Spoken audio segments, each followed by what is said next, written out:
Welcome back everyone to the seventh video of this series. We are going to see how we can place the rest of the elements. We saw in the previous one how to place the header, and now we are going to place all of the other elements. So it's going to be quite repetitive, but I hope you will understand a little bit better how it works. So we want to place the navigation. So here we go, grid area navigation. This one is not going to do anything because it's already in the right spot. And we are also going to add different backgrounds color just in order to make it a little bit more visual. So here we go. We now need to create the main and place it.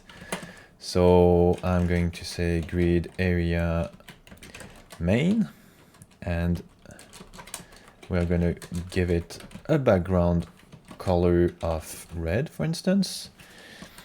We are going to create and place the first section.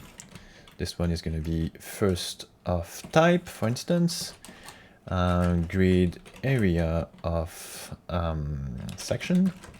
So all of this, the identifier we got here are the one we have in our grid templates area here.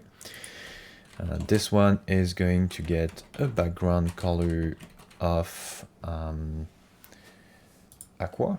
Let's go. Then we are going to place the second section. So this one is going to be section nth of type, and this is the second one, so it's going to be 1 because it all starts with 0. Grid area of section 2.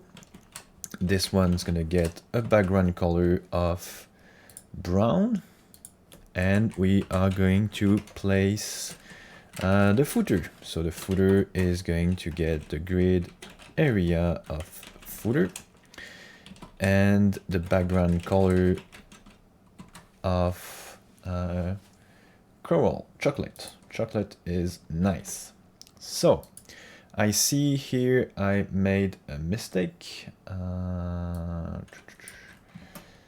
Yes, because it actually starts at 1, not as all of the other things. So you see that I do have my header on the 2 first cells, then I get my main taking 4 cells, 2 rows, 2 columns. Here is my section. Then here is my section 2, and here is my footer. So now that everything is in place, we're going to see how we can do all of that in a little bit less verbose way and the preferred way on how you want to do something like this. All right, see you in the next video. Cheers.